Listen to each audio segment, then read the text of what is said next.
그러므로 형제들아, 내가 하나님의 모든 자비하심으로 너희를 권하노니 너희 몸을 하나님이 기뻐하시는 거룩한 산 제물로 드리라. 이는 너희가 드릴 영적 예배니라. 너희는 이 세대를 본받지 말고 오직 마음을 새롭게 함으로 변화를 받아 하나님의 선하시고 기뻐하시고 온전하신 뜻이 무엇인지 분별하도록 하라. 아멘. 예, 사랑하는 친구 부탁이라 거절도 못하고 예, 왔습니다. 하나님께서 얼마나 은혜를 주실지 모르겠지만 인간의 말이 아니라 하나님 음성이 여러분들과 이곳에 함께하기를 바랍니다. 예수님이 공생의 3년 동안 많은 기적을 행하셨습니다. 병 고치는 것, 그 다음에 시각장애인 눈뜨게 만드는 것, 걸을 수 없는 사람 걷게 만든 것, 그 다음에 한센병 환자 고치는 것, 아주 다양한 기적을 행하셨고요. 성천하시고 부활 성천하시고 나서 제자들도 그런 많은 기적을 따라 행했고 2000년의 세월이 흘러오면서 주의 사자들이 많은 기적들을 행했습니다. 그러나 단 한 가지, 예수님의 기적 중에서 따라하지 못한 기적이 하나가 있어요. 뭐겠습니까, 여러분? 오병이어 기적입니다. 보리떡 5개와 물고기 2마리로 현장에서 남자만 5,000명을 먹였다는 역사적 기록은 저는 아직 못 봤습니다. 많은 사람들이, 자유주의 신학자들이 그 기적을 보고 달리 해석합니다. 어떻게 그럴 수가 있느냐? 병 고치는 것은 이해하겠다, 죽은 사람 살리는 것도 이해하겠다. 하지만 보리떡 5개와 물고기 2마리로 어떻게 10,000명이 넘는 사람을 그 즉석에서 먹일 수 있었느냐? 어떻게 해서 그렇게 가능했냐? 저는 이렇게 생각합니다. 우리가 사는 세계는 시공간 세계입니다. 하나님은 우리와 다른 공간에 계십니다. 공간이라고 할 수 없는 영원 세계에 계십니다. 가끔 천사들을 통해서 시공간 세계로 무엇을 보냅니다. 야곱의 기도를 보면요, 사닥다리가 하늘에서 내려와서 천사들이 오르락내리락 합니다. 최종적으로는 예수 그리스도를 인간의 몸으로 이 땅에 보내셨습니다. 그 기적이 행해졌을 그 순간에는요, 영혼 세계의 문이 열려서 시공간 세계와 통하고 있었을 때입니다. 하나님 나라의 풍성한 축복을 예수님께서 보여주시기 위해서 그 엄청난 기적, 그 누구도 따라갈 수 없는 기적을 베푸셨던 겁니다. 지금 이 순간에 하늘 문이 열려야 됩니다. 영혼 세계의 문이 열려야 됩니다. 누군가 한 사람이 기도하셔서, 간절히 기도하셔서 하나님 영혼 세계의 문을 열어주시고, 저 인간 천조의 말이 아니라 당신의 말씀을, 성령을 이곳에 보내주셔서 우리를 천국의 그 잔치에 초대해달라고 해 주십시오. 한 번만 문을 열면 나머지 분들은 혜택을 보게 됩니다. 그런 마음으로 저의 긴 얘기지만 시간상 짧게 간증을 하도록 하겠습니다. PPT 좀. 조금 전에 말씀 읽어주셨는데요, 이게 제가 태어난 부산 아미동 까치고개의 모습이라고 보시면 됩니다. 아직도 산꼭대기에 가스가 올라가지 못하고 연탄으로 겨울을 지내야 될 분들이 있을 정도로 연탄 은행에서 올해 연탄 봉사한 사진입니다. 저기 집들이 많은 것을 보면 옛날에는 전부 다 학구방집이었습니다. 일본 말로. 마을이 산비탈 위에 지어져 있습니다. 그 중간에 도로가 있는데요, 깊은 계곡 속에 도로가 있다고 보시면 됩니다. 이 마을은 6.25 때 피난민들이 부산으로 내려와서 살 집이 없으니까 산비탈에다가, 그것도 일본인들 공동 묘지 위에다가 집을 지어 사는 곳입니다.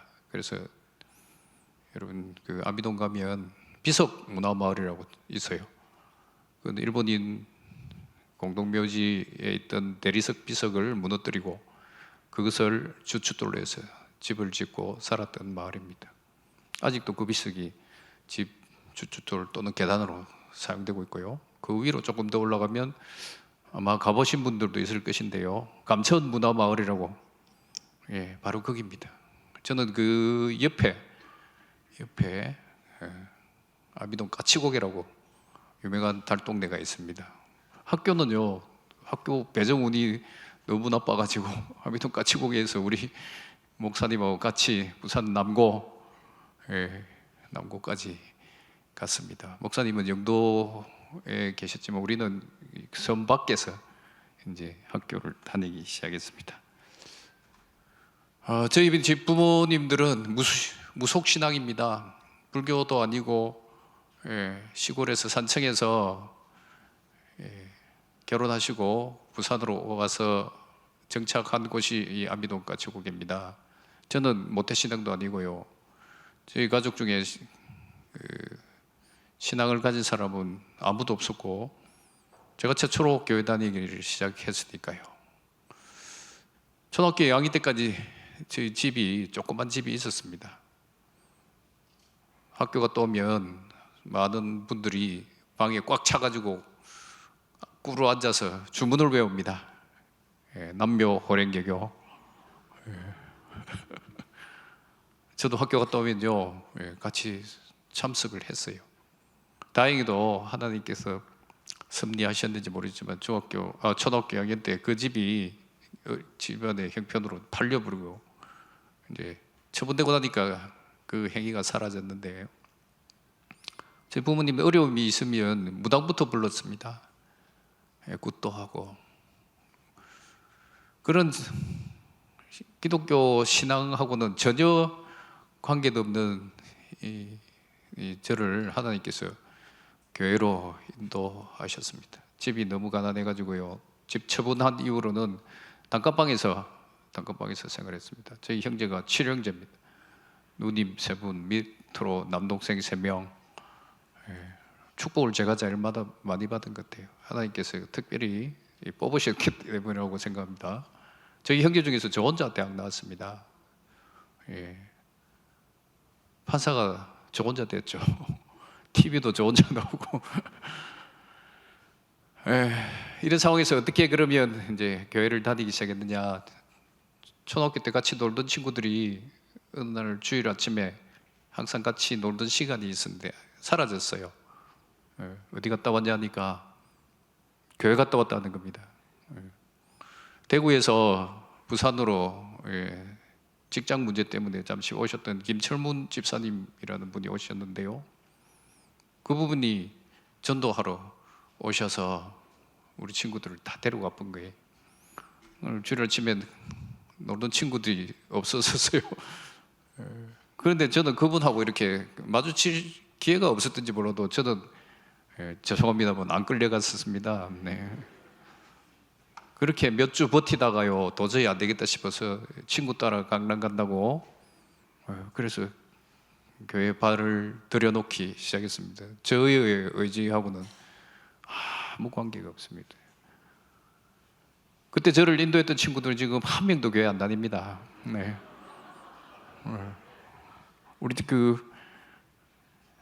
우리 학생들, 여러분, 제가 돌아보니까요, 교회를 끝까지 떠나지 않는 사람이 가장 많은 축복을 받는 것 같아요.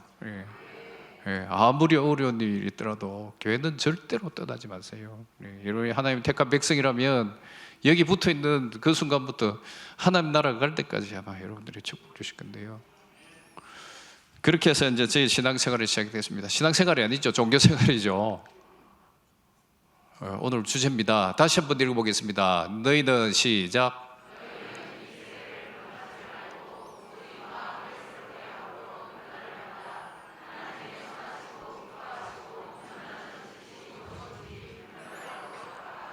초등학교 5학년 때 갔는데요. 그때는 한창 여름 성경학교가 번성하던 시절입니다. 그래서 성경학교 참여했는데 성경 암송대회도 또 참여하라고 해서 참여했습니다. 그때 외웠던 말씀이 로마서 12장입니다.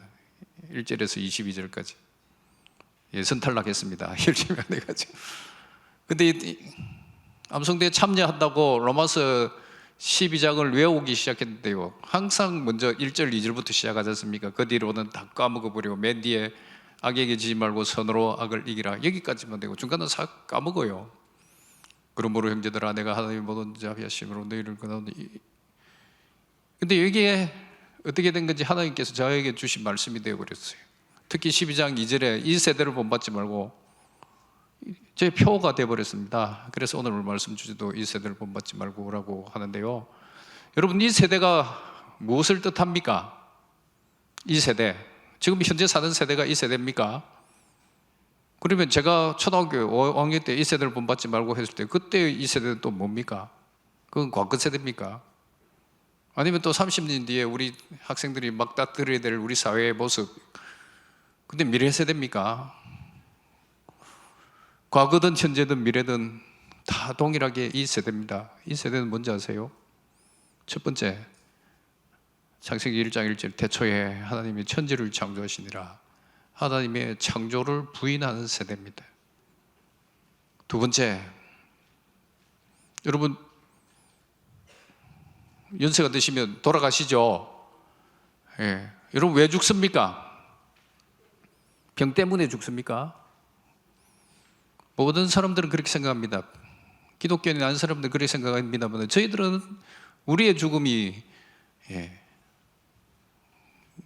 1차적으로는 병이고 노쇠함 때문인지 모르지만요, 신학적으로는 죄 때문이라고 합니다. 그 죄는 무엇 때문입니까? 타락. 우리가 타락하여 죄를 지었고 죄 때문에 죽는다는 것을 부인하는 세대가 이 세대입니다. 세 번째, 거기서만 끝나면 인생이 허무하죠. 그러나 우리가 죽으면 천국에 갑니다. 그죠? 하나님의 구속을 받아서, 구원을 받아서 천국에 갑니다. 예수님 재림할 때 되면 우리가 영생에서 살아갑니다.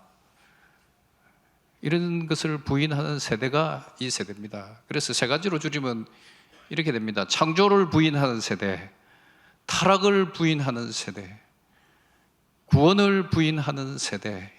이 세대는 이 창조, 타락, 구속을 부인하는 세대입니다. 이것을 부인하는 모든 사람들은 이 세대라고 보시고 절대로 여러분들은 이 세대를 본받으시면 안 됩니다. 우리 청소년들 절대로 본받으시면 안 됩니다. 여러분이 대학 가게 되면요, 진화론을 바탕으로 무신론이 여러분들을 엄습할 건데요, 절대로 창조를 부인하시면 안 됩니다. 그것이 우리 인생의 출발이고 종국이거든요. 여기가 우리가 신앙입니다. 하지만 우리는 교회의 빛과 소금입니까? 이 세상의 빛과 소금입니까? 세상의 빛과 소금 아닙니까? 그죠? 여러분이 빛의 역할을 하려면 세상으로 나아가셔야 돼요. 여러분이 이 부패하는 세상의 부패를 막기 위해서는 세상으로 나가서 소금의 역할을 해야 됩니다. 창조 타락 구속을 부인하는 세대 속에 들어가서 그들에게 말씀을 전하고 그들이 부패하지 못하도록 막고 그들에게 빛을 비춰서 생명을 주는 이 삶을 살아가야 되는, 우리의 삶의 실천 원리가 있어요. 신학적 원리가 창조 타락 구속이라면 우리의 삶의 실천 원리는 이 세상의 빛과 소금이거든요. 근데요, 이게 참 어렵습니다. 이 세대를 본받지 않는 것이 이 창조 타락 구속을 지켜내야 되고 세상에 나가서 빛과 소금의 역할을 하면서 도덕적으로 그들이 보기에 바르게 살아가면서 하나님의 명예를 더럽히지 않고 살아간다는 것이 쉬운 일이 아닙니다. 가끔 실수할 때 여러분 장로님들, 우리 중직자분들, 우리 학생들 너무 야단치지 마십시오. 우리도 모두 다 실수하고 넘어지고 비틀비틀거리지만 이 신앙의 노선을 벗어나지 않고 왔기 때문에 하나님께서 우리를 인정하시는 거지, 완벽하게 신앙생활을 제대로 한 사람들 없지 않습니까? 어쨌든 이 세대를 본받지 말고가 저희 말씀에 동력이 되었고 지금까지도 그렇게 저를 이끌고 있습니다. 저는 중학교 때요 9 식구가 단칸방에서 살았습니다. 공부를 어떻게 했겠습니까? 학교 갔다 오면 숙제하고 저녁 먹고 잡니다. 왜냐하면 식구로서 공부를 못해요. 방 한 칸에 9 식구가 어떻게 공부합니까? 그리고 새벽녘에 일어납니다. 밤 12시나 1시쯤 돼서 일어나면 가족들 다 주무십니다. 그러면 상 딱 이만한 상 한쪽 펴놓고 백열등 켜놓고 밤새도록 공부하고 시험 치고 했어요. 힘들면 제가 다닌 교회가 저희 집하고 뛰어가면 5분도 안 걸리거든요. 예. 교회도 사실 뭐 슬레이트 지붕 하나에 보로크 벽 문 열면 본당이고 문 열고 밖으로 나오면 그냥 거리고 그런 교회. 새벽녘에 가서 목사님 창 두드려서 열쇠 주세요 하고 열고 들어가서 쉬고 장의자에서 자고 교회가 저희 놀이터고 공부방이고 예배처 서고 그랬습니다. 저는 여러분 시간이 없어서 말씀 못 드리겠는데 너무 가난한 생활을 지냈어요. 아버지께서 육군 상사로 제대하셨는데도 불구하고 때를 못 만나셔서 목수를 하셨습니다. 요즘은 그래도 일당이 높습니다만 그 당시에는 일거리도 많지 않고 특히 장마철, 겨울철 되면 일거리 없을 때는 하루에 한 끼도 못 먹었어요. 교회에서 권사님이 갖다 주는 그 라면 한 박스가 얼마나 감사한지 모릅니다. 라면 와도 제대로 못 끓여 먹어요. 왜냐하면 불이 없으니까 연탄불 피워야 되는데 연탄불이 꺼져가면 퍼지지도 않은 라면 그거 먹는다고 혼이 났는데 어쨌든 그렇게 공부했는데 저는 그나마 하나님께서 저를 교회로 인도해 주셔가지고 저한테는 뭔가 동력이 있었던 것 같아요. 아까 말씀드렸죠. 이 세대를 본받지 말고 하나님을 위해서 열심히 살아가자. 저 편지는 무슨 편지인지 아세요? 저희 중학교 동창생 편지입니다. 부산에서 가장 유명한 조직폭력단이 칠성파입니다. 칠성파. 영도에는 영도파도 있습니다. 네. 저 친구는요 중학교 졸업하고 굉장히 키도 크고 글씨도 보시면 글씨도 참 잘 써요. 의리도 있고 전국에서 가장 의리 있는 조폭으로 이름나 있습니다. 길을 잘못 들어가지고 조직폭력배에 들어가고요. 큰 사건을 저지르고 자기가 의리 지킨다고 두목들의 죄를 다 뒤집어 쓰고 판결을 받았습니다. 두목들은 빠져나가고 이 친구 선고받은 판결이 뭔지 아세요? 무기징역형입니다. 28년째 수감 생활하고 있습니다. 저는 지금 27년째 판사 생활하고 있습니다. 제가 목포교도소에 한번 면회 갔었습니다. 비행청소년 사역하면서 그 친구를 꼭 봐야 되겠다 싶어서 갔었더니 이 친구가 저한테 편지를 주면서 이 편지를 비행청소년들한테 소개해달라. 정호야, 조직폭력배에 동경하는 친구들 있으면 내 얘기를 해주라. 그래서 제가 여러분들을 소개를 하는 겁니다. TV에도 소개됐고요. 이 친구는 저보다 키도 크고 성격도 좋고 운동신경도 뛰어나.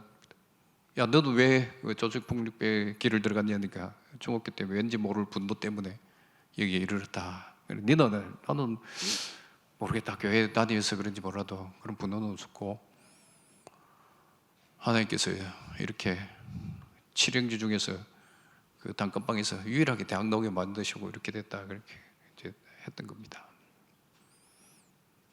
여러분들, 일단 교회에 발을 들이는 순간은요, 하나님께서 여러분들을 어떻게 쓰실지는 아무도 모릅니다.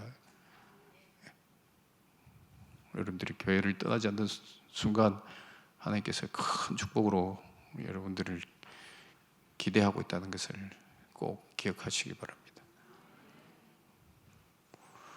중학교 1학년 때부터요, 고등학교 3학년 때까지 수업료를 반만 내고 다녔습니다. 그때는 기초생활수급자 제도도 없을 그런 시대입니다. 한국이 경제적으로 어려워서 인후보정서라는 제도가 있어요. 매년 신학기 되면 통장님 찾아가가지고 인후보증세 도장 받아서 학교에 제출하면 수업료 반 면제해 줍니다. 나머지는 제가 내야 되고요.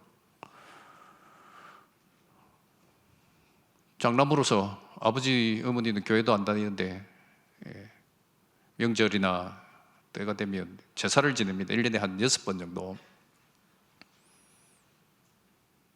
겨울철, 여름철 여러분 한 끼도 못 먹을 때 했죠. 근데 제삿날만 되면 그 제사상이 얼마나 풍성하게 차리신 줄 아세요?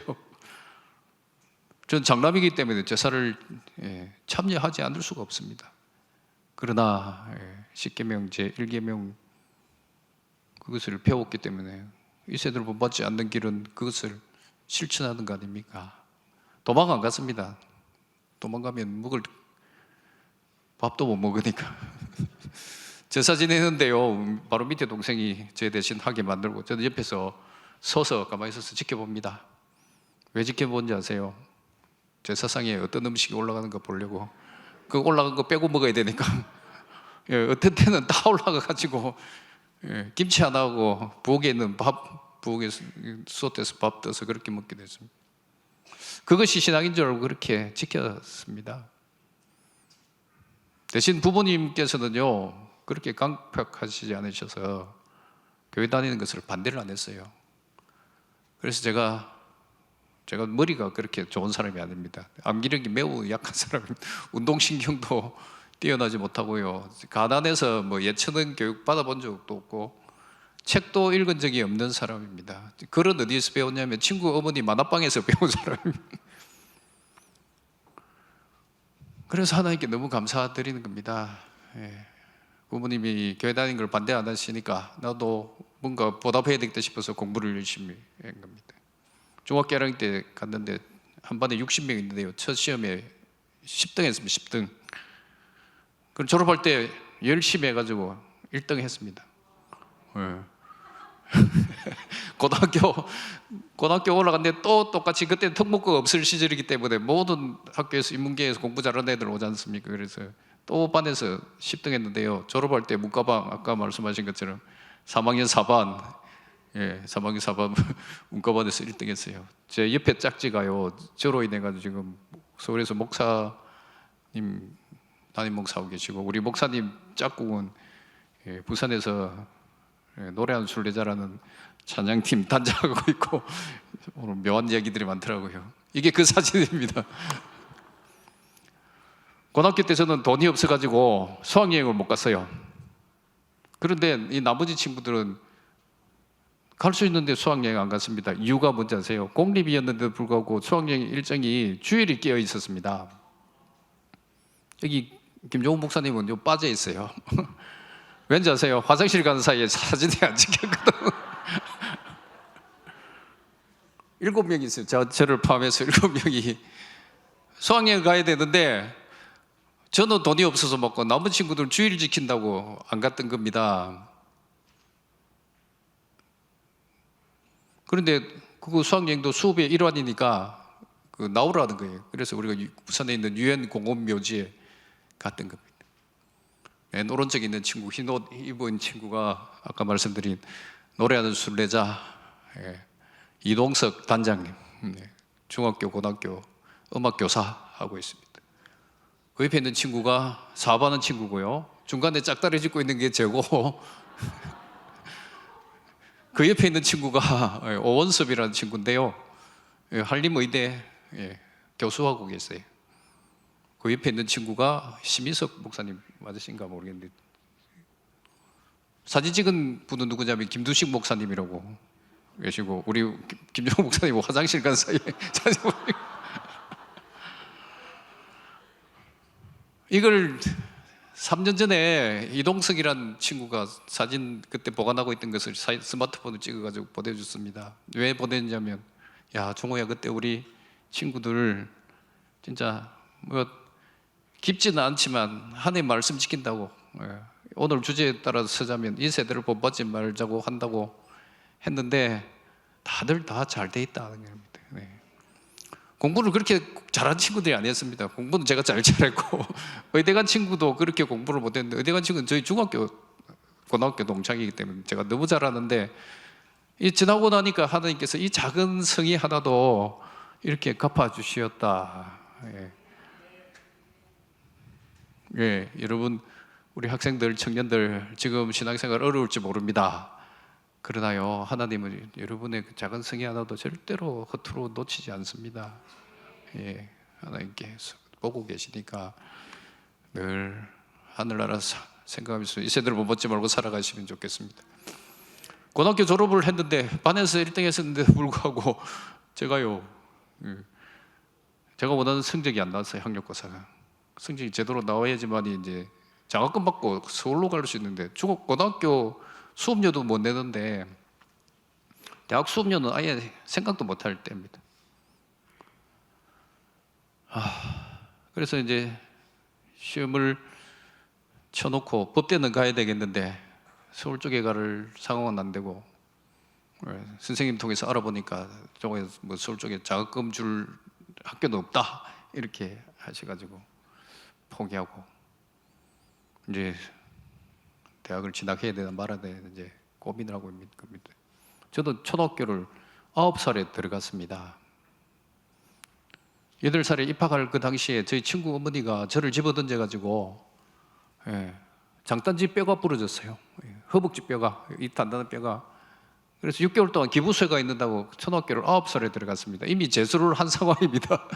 재수를 하고 싶어도 못해요. 결국 군에 가야 되는데, 그래서 원서 쓰는 마지막 날까지 원서도 쓰지 못하고 포기하고 있었습니다. 교회 어르신들, 목사님들, 장로님들, 야, 저거 네 성적 때문에 부산대, 사범대 가면 되지 않느냐? 부산대 교대 가라. 충분히 합격할 수 있었고요. 그 당시에는요, 부산 사범대는 입학만 하면 졸업과 동시에 임용고시 7필5시 바로 교사가 되는 시절입니다. 그렇게 쉬운 길을 두고 왜 굳이 법대를 가려고 하느냐? 서울대 법대도 지금 사법시험 합격 못하는데 네가 부산법대 가가지고 어떻게 합격하려고? 그 당시에 부산법대 사법시험 합격생이요, 졸업생, 재학생 총 합쳐서 5명도 안 될 때거든요. 불가능에 도전한다고 이제 설득하시다 안 되니까 포기해버리고, 저희 집에서 아미돈 까치고기 했어요. 큰 길 따라 쭉 내려오면요, 국제시장이 나옵니다. 국제시장에서 방향을 틀어서 바닷가로 오면 자갈치 시장이 나오거든요. 12시경에 이제 자갈치 시장이 이르렀습니다. 집에서는 이제 제 고집이 너무 세니까 아무도 말씀 안 하시고, 그렇다고 해서 돈이 있어서 뭐 도와줄 형편도 안 되시니까 접수 마감 시간은 저녁 5시였는데 12시경에 이르렀습니다. 이제 쓸 수 있는 곳이라고는 그 당시에는 전산 처리가 안 될 때라서 부산법대나 동아대법대 둘 중에 하나인데요, 마음에 안 들어가지고 이제 방황했죠. 그런데 하나님께서 천사를 보냈습니다. 천사. 그게 이제 샘터에 쓴 얘기입니다. 고등학교 친구가 있습니다. 지금 세무사 하는 박영규라는 친구, 혹시 목사님 아시는가 모르겠는데 이 친구를 길거리에서 만났습니다. 그 친구하고도 저하고 고3 내내 같은 반 된 적이 없어요. 저도 친구 사귈 틈이 없었습니다. 왜냐하면 주일날은 공부를 안 했거든요. 6일만 공부하고 주일 가서 아침 9시부터 저녁 10시까지 봉사하고 새벽에 일어나서 주초고사 준비하고 이랬기 때문에 학교 가서 그 주일을 못하는 시간을 확보를 해야 돼요. 그래서 제 별명이, 교회 다니는 아이들이 알면서도 제 별명이 돌부처였습니다. 화장실 가는 시간 빼고 하루에 14시간을 의자에 앉아 있었으니까요. 근데 쉬는 시간 되면 이 친구들이, 공부 못하는 친구들이 부잣집 아이들한테 안 가고 저한테 하회요. 수학 문제 풀어달라고. 저는 하여튼 그렇게 고등학교를 보냈습니다. 근데 이제 길거리 만난 이 친구는 친한 친구가 아니었는데 지나가면서 이제 만났던 거죠. 길에서. 저거야 원서 접수시켰냐 하니까 아니 하니까, 여러분 같은 반 된 적도 없고 잘 모르는데 5시간 정도 남았으니까 5시간 남았는데 촉박하다 빨리 쓰라 하고 갈 거 아닙니까? 근데 이 친구가 이제 상황 보니까 그게 아니거든요. 그래서 저는 이렇게 해석합니다. 하나님께서 성령으로 감화감동시켜서, 야, 천정호 도와주라, 안 도와주면 저 녀석 어떻게 사고제 칠지 모른다. 그래가지고 걔가, 야 정호야, 니 지금 시간이 몇 시간 남았다고 지금 이렇게 여유 부리고 있냐? 원서 써자 빨리. 그래서 안 갖고 왔는데 아무것도 안 들어갔거든요. 그러니까 이 친구가 자기 호주머니에 있는 돈을 꺼내가지고요, 그 옆에 무도당 서점이라고 있었습니다. 거기서 입학원서 양식을 사고, 거기서 막 쓰고, 남포동에서 영도까지 학교 들어가서 교장선생님 직인 찍고, 거기서 부산대까지 장전도까지 버스 1시간 반 거리, 이 과정을 쫄쫄 따라다니면서 이제 다 해준 거예요. 학교에서 이제 제가 버스 타는 거 보고 자기가 임무를 완수했다 하고 이제 헤어진 겁니다. 그 친구 아니었으면 저는 대학 못 갔을 겁니다. 아니면 진짜 뭐 못 이겨서 사범대로 갔을지를 몰라요. 그 친구 왜 제가 천사라고 하느냐면요, 그 친구도 그 부산대 상대 원서를 접수시키고 오는 길이었거든요. 근데 그 친구도 떨어졌어요. 그에 저는 입학시켜주고, 저는 성적이 좋기 때문에 당연히 합격이 되는데 그 친구 떨어지고 재수해가지고 부산대 상대 들어왔습니다. 그 다음에 세무사 합격, 시험 합격해가지고 지금 세무사 하고 있는데요, 30몇 년이 지나가지고 제 첫 번째 책 아니야 우리가 미안하다 책 출판 기념회를 해서 그 친구를 불렀습니다.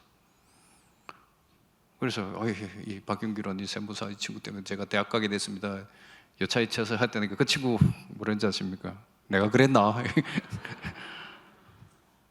자기는 시험 떨어진 충격에 저를 도와줬다는 것을 다 잊고 있어요. 자기는 시험 떨어지고 저는 붙여주고 자기가 했던 거 다 잊어버리고, 그건 결국 하나님께서 이 친구를 천사로 저한테 보내신 것 아니겠습니까? 네. 여러분들 여기 있는 교회 청년들, 또 여러분 목의 신앙이 마음에 안 드는 분들 있으면 격려 좀 해주시고요. 그 격려가 다음에 이 아이들이 그때 그 권사님 나의 천사였다, 인생을 어떻게 변화시킬지 몰라요. 박영규라는 친구는 그때 그 인연으로 제가 지금 비행청소년 사역하고 있는데 사단법인 만사소년을 비영리법인을 만들었는데요, 이사장하고 있어요. 이사장. 세무사하고 있기 때문에요, 우린 직원이 부족해가지고 세무 회계를 못합니다만 그 친구가 워낙 완벽하게 해줘가지고 우리는 세무 회계 걱정은 안 합니다. 놀라운 하나님의 은혜입니다. 사부시험 합격하고 연수원을 다녔습니다. 이 사진을 여러분 아시는 분 아실 건데요, 뭔지 아세요? 네, 삼풍백화점 무너진 첫날 사진입니다. 저기 그 나무로 두 줄이 있습니다. 두 줄 넘어가 제가 다니던 사분연수원입니다. 지금 사분연수원이 일산에 있는데 그 당시에는 상품백화점 서초동에 있었거든요. 전 무너지기 전에 울산에서 변호사 하시는 서기영 변호사님하고 저하고 친구 한 사람하고 세 사람이서 식사하러 들어갔습니다. 식사로. 그 상품백화점 그때 가장 고급 명품 백화점이었거든요. 근데 그 서기영 변호사님이 야 저거야, 오늘은 이 음식 말고 고향 음식 좀 먹자. 예, 좋습니다 해가지고 길 나와가지고 신호등 건너서 내리막길에 있는 순두부집에서 순두부 먹고 있는데 꽝 하는 소리가 들리는, 우리는 가스관이 터진 줄 알았습니다. 그래서 먹던 밥을 중단하고 올라가 보니까 딱 저렇게 무너져 있던 거예요. 그 형 말 안 들었으면 죽었을 겁니다. 우리가 마지막으로 들어간 사람이었더라고요. 그 다음에 제가 이제 97년도 저 위기를 넘기고 97년도에 판사가 됩니다. 성적이 우리 이제 그 당시에는 어떻게 했냐면 연수원 수료하게 되면요, 군필자들하고 군미필자들을 분류합니다. 군미필자는 군법무관으로 입대를 해야 되고요, 여성들하고 군필자들은 따로 분류돼서 이제 인관 신청을 하는데요, 거기서 이제 1등에서 몇 등까지가 판사가 되는 겁니다. 우리 앞에 기수는 1등에서 40등까지가 판사가 됐는데요, 전 앞에 기수의 기준에 따르면 판사가 될 성적이 아닙니다. 50몇 등이었는데, 근데 그때 예비 판사제 도입되면서 김영삼 대통령께서 정책을 바꾸는 터에 우리가 75명을 뽑았습니다. 그래서 넉넉하게 판사가 됐어요. 여기까지 제가 판사가 되게 될 짧은 얘기들입니다. 다 못하지만요, 찢어지게 가난한 아이가요, 먹을 것도 끼니도 없고 수업료도 못 내고. 여러분, 친구란 영화 아시죠? 예, 곽경택 감독이 만든 친구란 영화. 그 곽경택 감독이 제 친구입니다, 친구. 예, 거기에 나오는 인물들, 유호성 씨가 역할을 했는 실존 인물이 그 친구도 중학교 동창이에요. 걔 친구도 칠순파입니다. 11년 6개월 형 살고 지금은 복귀해서 살아가고 있어요. 그렇다면 제 주위에 대충 어떤 상황인지 아시겠죠? 그 상황에서 하나님께서 저를 친구들을 통해서, 친구들 감당간다고 교회 다닐 환경도 안 되고 의사가 안 되는, 의지도 없는 이 친구를 뽑아서 교회 다니게 만드시고, 신앙도 별것 아닌 친구한테 그래도 공부를 하게 할 동기를 주시고, 천사도 붙여주시고 위기도 넘기시고, 판사가 될 성적이 안 되는데도 불구하고 그 해 인원을 늘려서 판사가 되게 했던 겁니다. 지금 돌아보면요, 이 모든 것이 하나님께서 하신 은혜라고 합니다. 저는 100% 하나님의 은혜라고 생각하는데요. 그러나 사법시험 합격하고 나서는 저는 생각이 달랐습니다. 왜냐하면 우리 칠형제 중에 저 혼자 대학 나오고 저 혼자 판사가 됐지 않습니까? 우리 누님들하고 동생 중에는 아주 어려움, 아직도 사글세방에 살아가는 형제들이 계세요.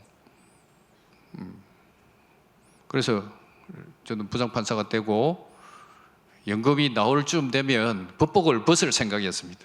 그래서 변호사가 되어서 형제들 도와주고 교회 봉사하고, 이 정도가 저의 꿈이었습니다. 그래서 형제들한테 부탁 2가지. 내가 법복을 벗을 때까지 사건 청탁하지 말고 손 내밀지 마라. 무슨 짓을 저지를 모르고 명예를 불명예에 제대할 수도 있다. 형제들은 지켜줬습니다, 이 약속을. 그래서 대신 내가 20년쯤 지나면, 연금이 나올 시점 되면 이제 내가 변호사로 법복을 벗고 도와주겠다 했는데요, 이게 하나님 보시기에는 참 가소롭다. 네가 여기까지 오게 된 것이 너의 공론주 생각하느냐. 그 당시에는 몰랐습니다만은요.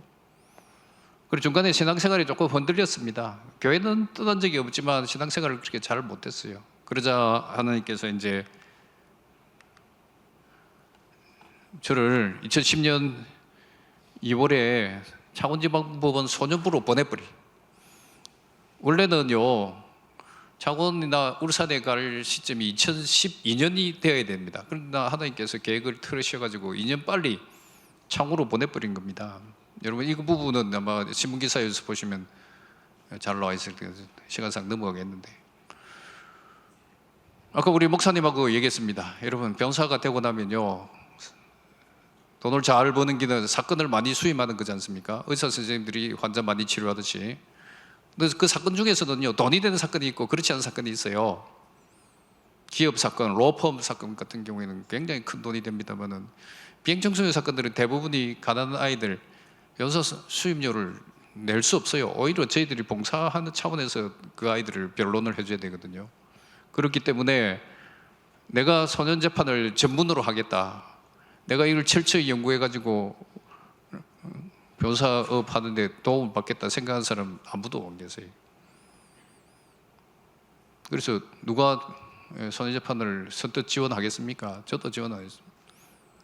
창원지방법원에 인사발령을 받고 가보니 형사재판을 하라고 하더라고요. 형사재판 중에 좀 쉬운 게 뭐 있을까 보니까 소년재판이더라고요. 왜냐하면 판결문을 안 써도 되니까. 다른 판사님들 업무 중에서 제일 어려운 게 판결문 쓰는 겁니다. 어떤 분은 한 사건에 한 500페이지짜리 판결문 써내는 분들도 계세요. 그럼 녹초가 됩니다, 여러분. 그래서 손인재판을 시작했는데요. 하고 나서부터 제 인생이 바뀌어버립니다. 하고 나서 보니까요. 아까 그 중학교 친구로서 수감체가라고 있는 무기징역형 살아가 있는 친구, 어제도 카드가 왔어요. 예, 가끔 편지 주고받고 저도 책도 보내고 하는데 빨리 나가고 싶은데 그게 참 형편이 잘 안 되는가 봐요. 그 안에 27년째 살고 있는 게 쉬운 일입니까? 28년째 살고 있는 게. 손재판을 하고 보니까 대부분 아이들이 가난해요. 제 친구들, 또 제 동생들, 제 누나들 많이 생각나더라고요. 그래서 2년간 하라고 해서 열심히 이제 그들에게 부끄럽지 않게 하겠다고 시작했는데 참 이것이 제 인생을 여기까지 바꿔버렸습니다. 비행소년들이 비행을 저지릅니다. 살인, 성폭행, 강도 이런 비행을 저지른 아이들은 어디 갑니까? 저 맨 위에 소년 교도소 기억해 두세요. 가장 무거운 죄를 저지른 아이들이 가는 곳 소년교도소. 한국의 소년교도소 몇 개입니까? 그럼 저기 남자아이들을 위한 걸까요? 여자아이들을 위한 걸까요? 남자. 그럼 여자아이들을 위한 소년교도소 한국에 있습니까? 없습니까? 없습니다. 여러분 모르셨죠? 2010년도부터 소년교도소, 여자아이들을 위한 소년교도소 만들어달라 해도 안 만들어줍니다. 그럼 14살짜리 아이가 범죄를 저지르면 어디서 갑니까? 어른들하고 같이 생활해요. 무엇을 배우겠습니까? 이게 우리 대한민국의 현실입니다. 현실. 어쨌든 그런 아이들이 가장 중한 죄를 저지른 아이들이 소년교도소 갑니다. 그 다음 단계의 중한 죄를 저지른 아이들은 소년원 갑니다. 소년원과 소년교도소는 다릅니다. 분명히 기억하셔야 됩니다. 한국의 소년원은 10개 있습니다. 여자아이들을 위한 소년원이 2개 있습니다. 그 밑에 단계, 소년원 그 다음 단계의 비행을 저지른 아이들, 범죄를 저지른 아이들은 민간이 만든 격리시설기관 6호기관에 갑니다. 교도소, 소년원, 6호기관 여기에서 격리되어서 생활하는 총 인원, 연 인원이 몇 명이냐면 5,000명입니다. 5,000명. 풀로 채워도 5,000명입니다. 2010년도 제가 갔을 때 소년 사건이 몇 건이었냐면 12만 건이었습니다. 지금은 6만 건입니다. 절반 줄었습니다. 왜 줄었을까요? 저출산 때문에. 심각합니다, 여러분. 자, 현재 6만 건 기준으로 해봅시다. 6만에서 5천 명 빼면 몇 명이 됩니까? 6만 명에서 5천 명을 빼면 5만 5천 명입니다. 5만 5천 명 여러분 곁에 있어요. 안 보이지요, 그죠? 그래서 투명 인간이라고 제가 붙였던 겁니다. 사고를 저질러야지만 사람들이 관심을 가지고, 그 전까지는 경계선에서 사고를 저지를 맞이할 이렇게 방황하고 있을 때 누구도 손을 못 대잖아요. 여러분, 소년교도소나 소년원에 중환죄를 저지른 아이들이 여러분 보기에 좀 더 낫습니까? 아니면 초기 빵 훔쳐가지고 이제 막 범행을 시작하는 아이들이 여러분 보기에 낫습니까? 어느 쪽이 더 긍휼을 베풀어야 될까요? 기준으로 형의 범죄의 그 경중에 따라 나눈다면 5만 5천 명 아닙니까? 근데 우리 국가는 어떻습니까? 5만 5천 명 버리고 있어요. 그 당시에는 11만 5천 명을 버리고 있었습니다. 5천 명 교도소에 가다 놓고 소년원에 가다 놓고 교육시에 가다 놓고 국가에서 조금, 그것도 많이도 아닙니다. 조금 국가에 지원해 주는, 이게 모든 것이었어요. 5만 5천 명에 대해서는 그냥 선처를 해준다고 사회 내보내놓고 비행을 저지르라, 그때만 보자 해가지고 주관제, 초범, 재범, 산범 하게 되면 결국 소년원, 소년교도소 그렇게 보내거든요. 초기에 진입을 해서, 초기에 개입을 해서 아이들 비행을 막아야 되는데 손 놓고 있지 않습니까? 여러분들도 손 놓고 있어요.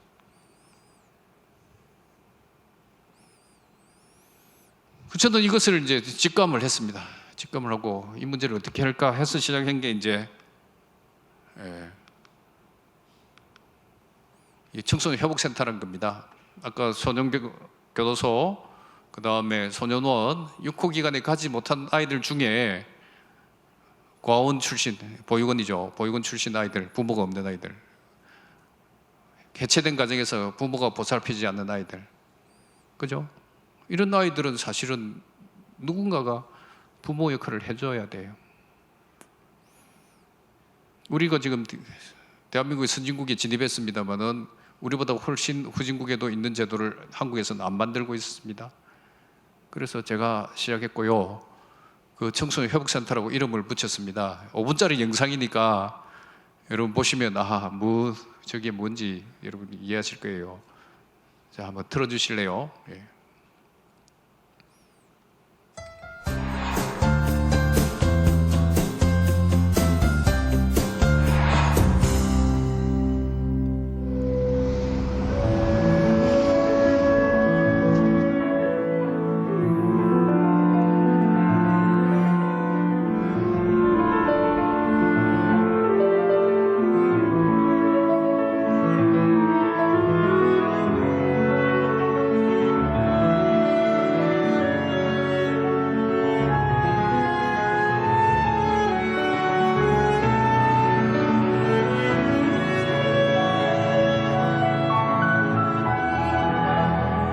소년법은 용서와 관용을 전제로 합니다.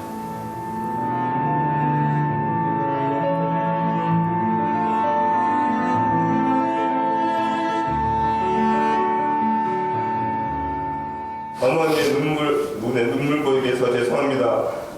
아픈 가슴 더 아프게 해서 미안해. 그리고 엄마 아빠 이혼할 때 내가 말렸더라면, 조금 더 설득을 했더라면 이혼하지 않았을 텐데. 비행소년들의 재비행을 막는 첫 번째 길은 가족관계 회복입니다. 어머니 아버지 사랑합니다. 10번 크게 해봐. 어머니 아버지 사랑합니다. 어머니 아버지 사랑합니다. 어머니 아버지 사랑합니다. 어머니 아버지 사랑합니다. 어머니 아버지 사랑합니다. 제가 사랑합니다, 뭐 죄송합니다 이걸 반복하는 이유는 반복으로 인해 가지고 말이 바깥으로 도는 것이 아니라 자기 마음으로 정신으로 깊이 들어가는 것 같아요. 울음이라는 것은 관계 회복의 출발점이라고. 한쪽이 울면요, 저쪽에서는 이게 공명이 돼가지고 신금을 울려버립니다.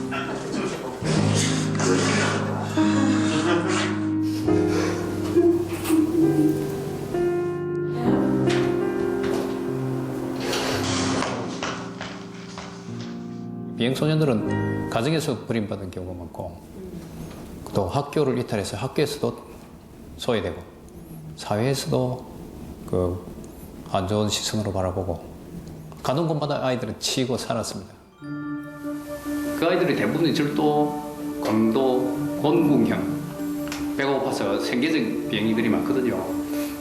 그런 아이들한테 우리가 엄벌의 칼을 댄다는 것은 뭔가 잘못됐다는 느낌이 들지 않습니까? 97번 이상현.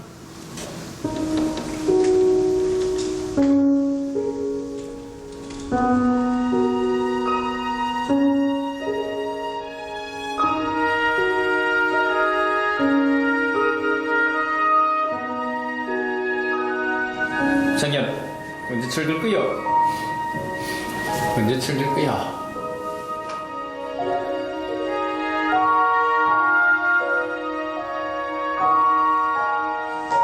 장현.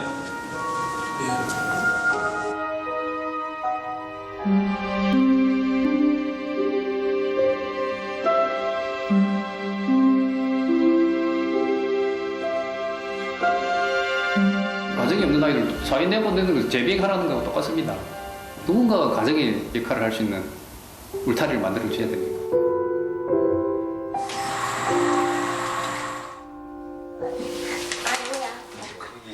어떤 이유에서 그런 걸 찾아내는지.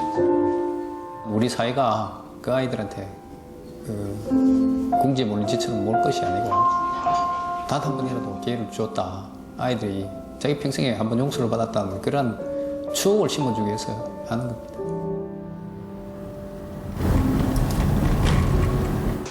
성욱이 잘 있었어? 오늘 친구 어때? 정욱이 민규 몇 킬로야? 몇 킬로 아이가? 90kg. 근데 아마 안 치고.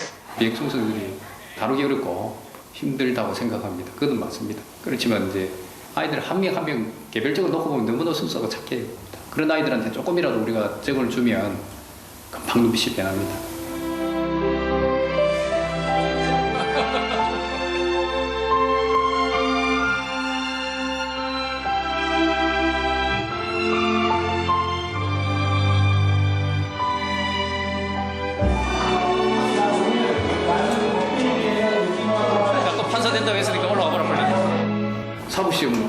준비할 때 대부분이 왜 공부해야 하냐면 약자 보호를 위해서 힘들고 어려운 사람을 돕기 위해서 한다고 대부분 그렇게 하지 않습니까? 그 약속 내가 그때 무심결에 내뱉은 것이지만 항상 마음에 짐이고 부담이지 않습니까? 그때 약속을 조금이라도 지키니까 그것 때문에 행복합니다.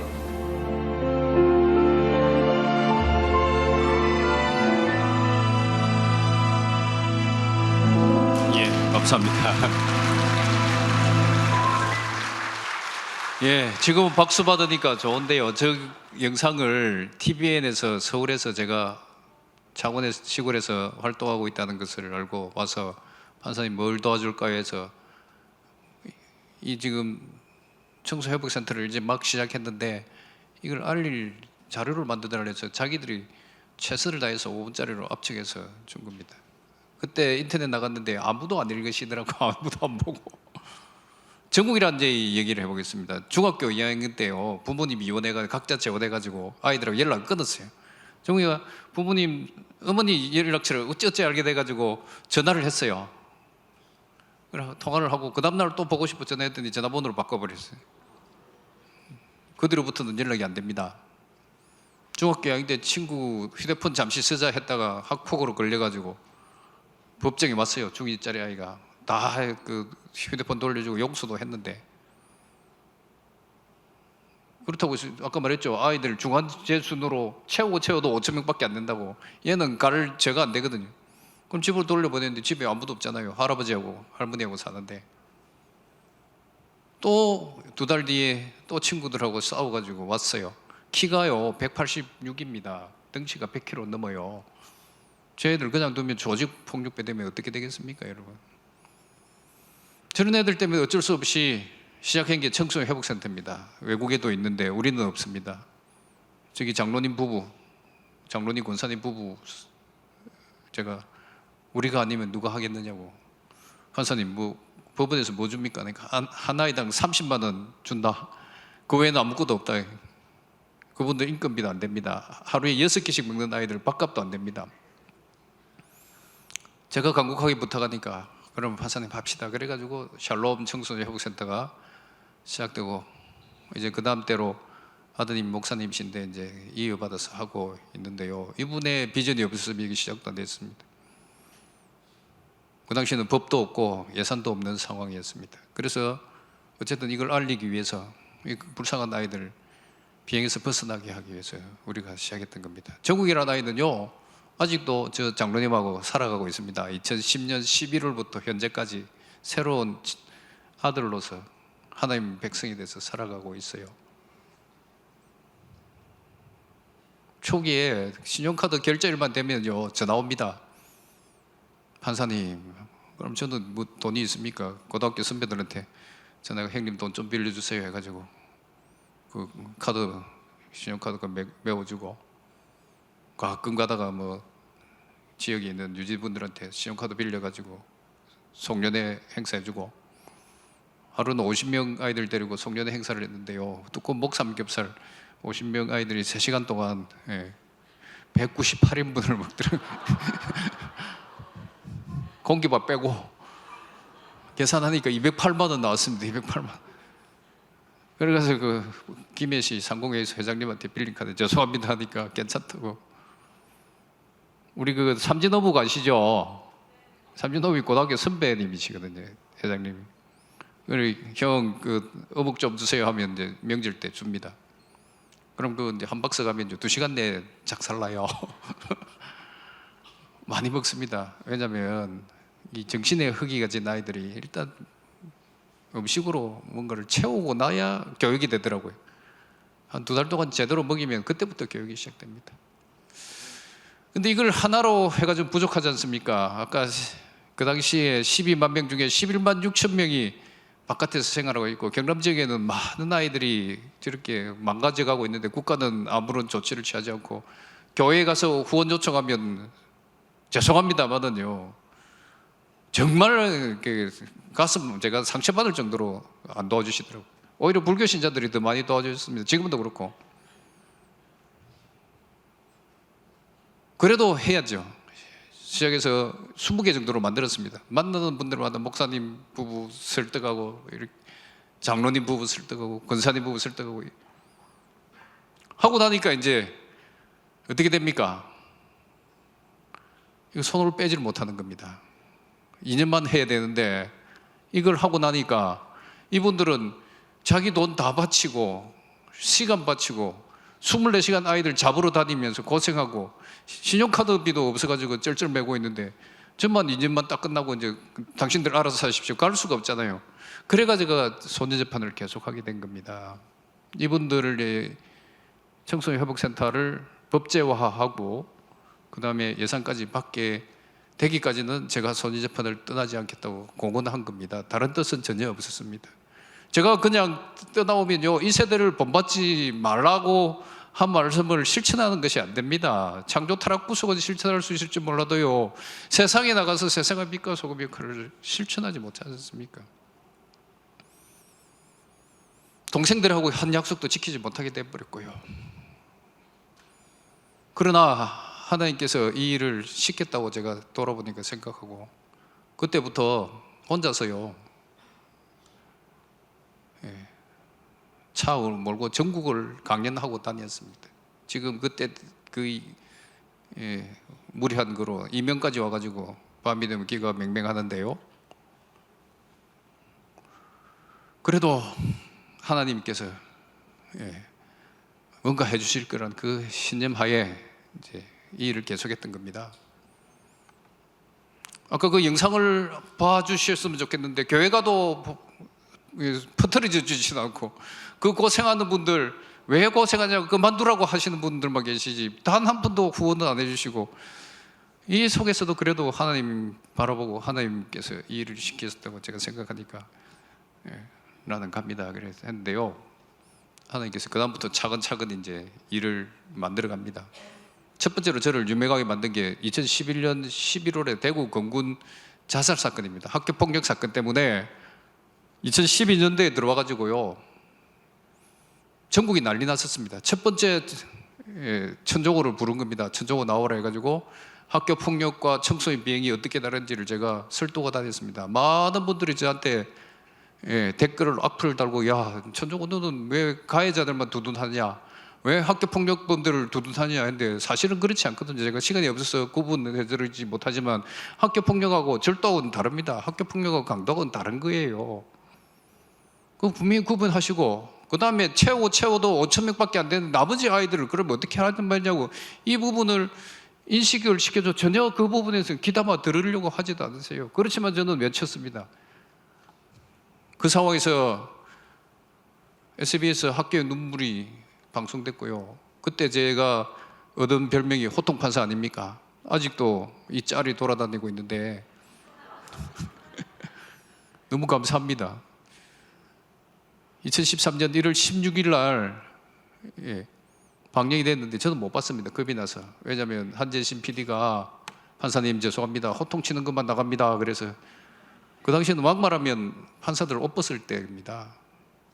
국민들이 어떻게 생각하실까. 우리 가족은 아무도 못 봤습니다. 두려워서. 그러나 아침이 되니까 상황이 역전돼가지고 호통판사, 사이다 판사라고 해가지고 그때부터 이제 또 저희 입지가 넓어졌어요. 그때 어떤 데는 분들은 정치회의에 나오라고 했었습니다. 저는 안 나갑니다. 지금도 많은 분들이 요청합니다. 안 나갑니다. 그건 이 세대를 본받는 길 아닙니까? 제가 뭐 잘한 게 있습니까? 호통치는 장면이 TV에 나가 유명해졌을 뿐인데 그것이 국민들이 나중에 실체를 알고 되면 얼마나 흠모하다고 생각하시겠어요. 그래서 제가 이 지명도를 얻고 나서부터 TV, 언론 안 나간 데가 없습니다. 그 이유는 단 하나, 청소년 회복센터 이걸 법을 만들고 예산을 받게 하기 위한 겁니다. 제보고 별명을 관종이라고 부르는 분들 계세요. 왜 그래 TV에 자주 나가는지. 제가 서울 아침마다 몇 번 나간지 아세요? 3번 나갔습니다. 3번. 여러분들은 모르시지만 틈만 나면 나갔습니다. 요즘도 보면 여러분 그 유튜브 보면 제 영상이 많습니다만 이유는 단 한 가지입니다. 청소회복센터를 법을 만들게 해야 돼. 여러분 여기 그 안민석 맞지? 의원 계시잖아요. 여러분 국회의원들 설득시키고 법 하나 만드는 게 쉬운 일입니까? 그것도 예쁘지도 않은 비행청소년들 관련 법을 만드는 게 쉬운 일입니까? 아무도 안 돌보지. 교회 가도 후원조차도 안 하시는데. 그런데요, 제가 2014년도에 장로 피택이 되고 장로 교육을 갔더니 저보다 10살 연배가 많으신 회장님 한 분이 동기 장로입니다. 저 선책을 읽고 너무 감동받아서 화장실에서 펑펑 울고, 야, 천정호 못 도와줬고 하더만 이렇게 하자 해가지고, 내가 네 책 사줄 테니까 국회의원들한테 다 편지 써가 보내라고 300건 제 책 구입해가지고 그분이 직접 자기 돈으로, 그러니까 책에 서명하고 편지 쓰고, 그렇게 저 이제 누가 기사 실어주고, 이게 통했는지 모르지만요, 저를 모르는, 제가 모르는 15분의 국회의원들이 입법 발의를 해서 법이 통과됩니다, 여러분. 놀랍지 않습니까? 저는 그분들 찾아야 돼요. 15분 누군지 모르는데, 저도 몰래 여성가족부 법안으로 올려가지고, 그 당시에 여성가족부 장관이, 지금은 아주 친합니다만은 김희정 장관으로 계실 때, 이거 천정호 판사님 거네 도와주자. 그래가지고 하나님께서 그때를 딱 조율을 하셔가지고 법을 통과시켰어요. 법 통과시키고 나서 사람들이 무슨 백으로 했냐고 하는데, 저는 국회의원들을 부탁한 것도 없다. 단 편지는 썼고 언론에 나가서 내가 이 일을 계속 외쳤을 뿐이다. 이렇게 됐던 겁니다, 여러분. 그 다음에 이제 마지막 나온 게 예산 통과거든요, 예산. 그죠? 그분들 지금 아이들 10명 정도 같이 생활하거든요. 어떤 때는 12명까지 생활합니다. 지금 부산에서는요, 전부 다 목사님 부부, 장로님 부부, 권사님 부부들이 그렇게 하세요. 전도사님. 자기가 돈을 마련해가지고 한 10명 정도 같이 살 수 있는 큰 공간을 마련하고, 그 당시에는 법원에서 주는 30만 원 외에는 없었거든요. 그에다가 법도 없으니까 이게 무슨 정체가 불명하다 해가지고 뭐 주민들한테 쫓겨나기도 십상이고, 건물을 계약했는데 마지막 계약서 쓰러 갔더니, 죄송합니다만 그 건물주가 장로님이세요.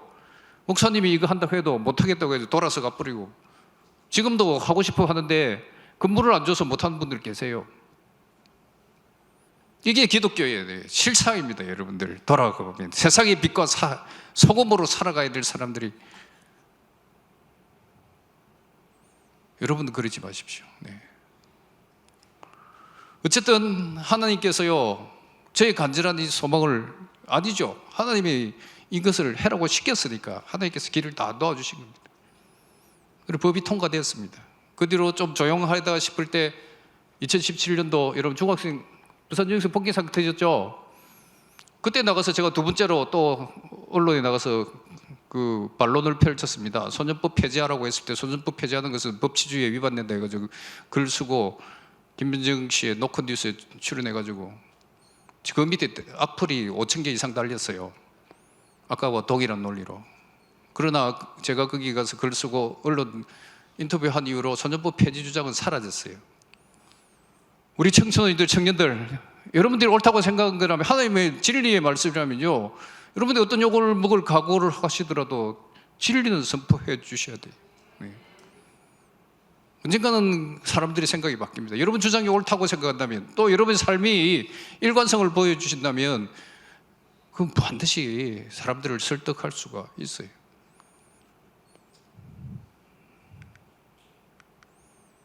마지막으로 이제 예산을 받아야 되는데요, 예산을 받는다고 이렇게 해보니까 국회의원 설득해야 되고 기획재정부 직원들을 설득해야 되고, 이거는 어떤 분이 그러더라고요. 판사님 한 20년 걸릴 겁니다.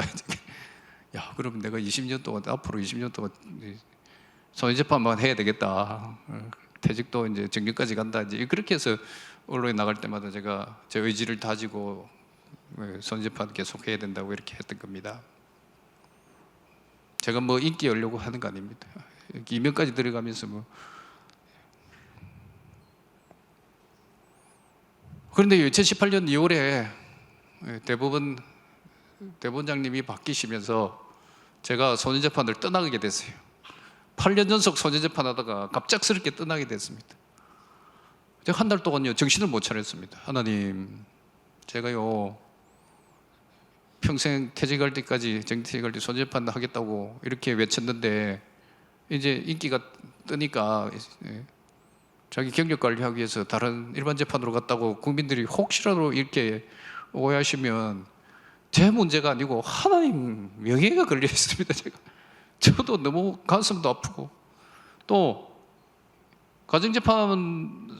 가정법원을 떠나가면 아까 청소년회복센터가 가정법원 소속이기 때문에 예산을 달라고 외칠 수가 없어요. 가정법원 문제는 가정법원 판사님들이 해야지 일반법 판사가 그렇게 주장하는 것은 월권이 되거든요. 완전 제가 이제 그 코너에 몰린 거죠. 가슴도 아프고 이 일을 마무리도 못 지었는데 법원 겨우 통과시켰는데 예산을 받기 위해서 20년을 노력해야 되는데 20년 동안 누가 외쳐줄 겁니까 하면서 이제 정말 2018년도 2월부터 3월까지는 아팠습니다. 밤에 잠도 못 자고 제가 겨울 되면 피부 건조증이 있어가지고 중간에 깨서 피부 뻑뻑 긁으면서 여호와의 마음을 조금 이해하겠더라고요. 기와장으로 피부를 긁는 여호와의 마음 그 정도였습니다. 그리고 저기 보면 3월 22일 날 서울대 로스쿨에서 강연을 해달라고 해서 아이고 뭐 바람이라도 쐬야 되겠다 해서 이제 올라갔습니다. KTX 타고 올라가는데요. KTX 앞에 그 그물망 있죠, 그물망 의자 앞에 저 팜플렛이 딱 접혀가지고 하나가 딱 있어다 제자리에만 국민 참여 예산제도 제1회 실시를 알리는 팜플렛입니다. 이게 그 철도청에서 의도적으로 했다면 모든 좌석에 꽂혀 있어야 되잖아요. 그렇지만 제 앞에만 꽂혀 있을 거죠. 그런데 부산에서 출발해 올라가면 그 다른 사람이 이 꽂아놓은 거 다 청소해가 다 빼버리지 않습니까? 그 목격한 게 우리 딸이거든요. 우리 딸하고 같이 그날 올라갔는데 목격하고 제가 사진을 찍어가지고 회복센터 계신 분들한테 사진을 보내서 신청하자. 국회를 통과하지 않고 국민들께서 배심원이 돼가지고 국민들이 아픈 부분을 긁어주는 예산 제도가 생겼다. 그래가지고 사진 찍어 보냈더니 아무도 안 나서는 거예요. 아이고 판사님 그거 안 됩니다. 그래 제가 뭐 화를 냈어요. 일단 길은 있지 않느냐. 올해 안 되면 내년에 하고 내년 안 되면 그 후년에 하고 20년 동안 해야 되는데 아무런 노력도 안 하고 여러분 그럼 이건 월급도 못 받고 이렇게 주저앉을 거냐. 그래가지고 막 야단치고 호통치고 해가지고요. 오늘 밤 12시라면 어떤 한 분이 10시에 전산으로 신청을 했어요. 신청하고 나서 저한테 연락이 왔어요. 뭐라고? 에이 판사님 안 될 것 이거 지킨다고 막 징징 짜면서 하셨던 것들. 전국에서 1,300개 단체가 신청을 이미 준비를 했고 우리는 중간에 들어갔습니다. 그 중에서 100개 단체가 1차에 뽑혔는데요. 뽑혔겠습니까? 안 뽑혔겠습니까? 뽑혔어요. 놀랍지 않습니까? 이제 100개 단체 중에서 30개를 뽑습니다. 2차 이제 심사가 남았는데요. 대전에서 하는데 우리 모두 올라가지고 대전 바깥에서 막 하는데 대표자 한 분만 들어오래요.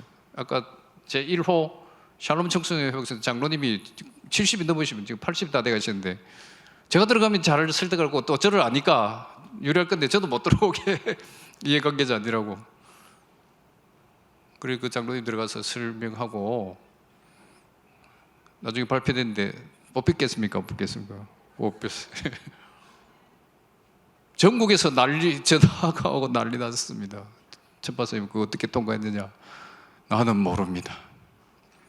기차 타고 가는데 팜플렛 하나 하나님께서 보여주셨고 하기 싫은 사람 억지로 내가 울면서 신청하게 했고 1,300개 단체 중에서 100개에서 30개 이렇게 됐는데요. 나는 하나도 한 것이 없습니다. 배심원이 누군지도 모릅니다. 그런 나중에 알고 보니까요. 그 30명 중에 3분입니다. 3분이.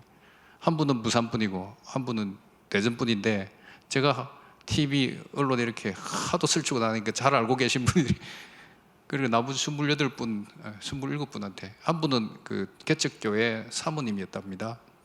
저를 알고 이 세 분이 알고 특히 두 분이서 28명을 그 안에서 천종호 판사님 아시죠? 천종호 판사님 하는 겁니다. 도와주십시오. 이래가지고 통과됐다는 겁니다. 제가요 그 소식 듣고 얼마나 감사한지 모릅니다.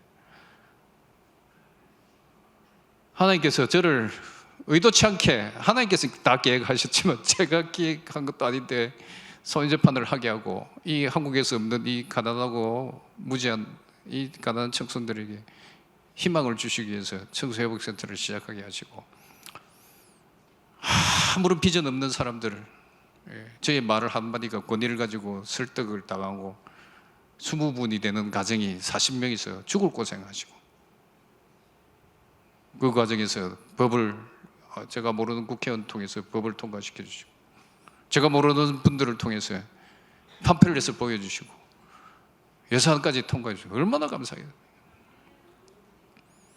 제가 그 통과되고 나서 성경 구절 이걸 읽었습니다. 시몬이라는 분이 예수님을 어린 예수님 봤을 때 주제여 이제 종을 평안히 놓아주신다. 하나님 저는 이제 여기 떠나도 되죠? 이제 그래서 그 뒤로부터는 TV 출연 안 합니다, 여러분. 제 목적은 청소회복센터 예산 받기까지였기 때문에 여러분 차이나는 클래스, 뭐 컬투 베라다 쇼 오늘도 MBC에서 출연 요청 들어온데 안 나갑니다. 왜? 그 나가면 제가 목적을 이뤄놓고 제 인기 관리 받게 됩니까? 이 세대를 본받는 길 아닙니까, 그죠?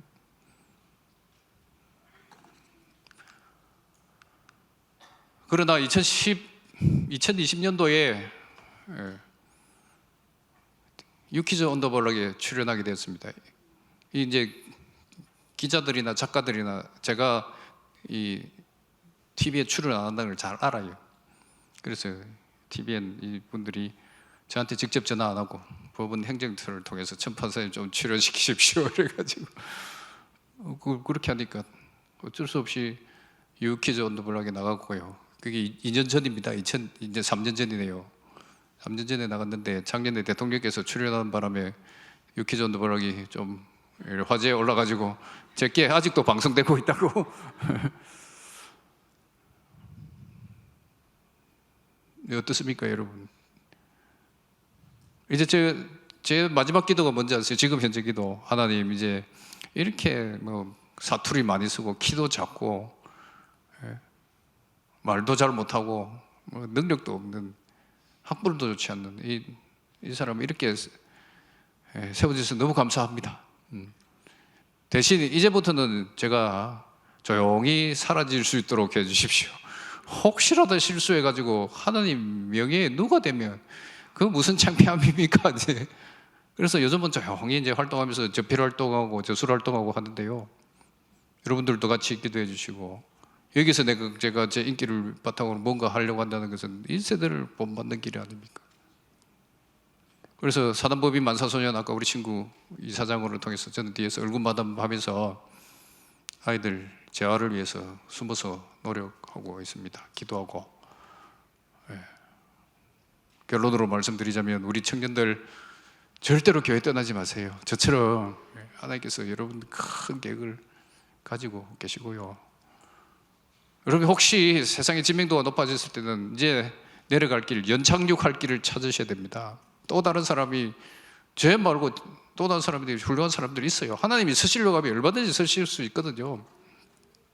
그분들한테 길을 비켜드리고 하나님 영광을 드러내고 우리 성도님들께서는 우리 청년들 늘 격려해 주시고 기도해 주시고 그 아이들 평생에 우리 권사님 장로님 나의 천사였다 그 말씀 한마디가 나의 천사였다 하시고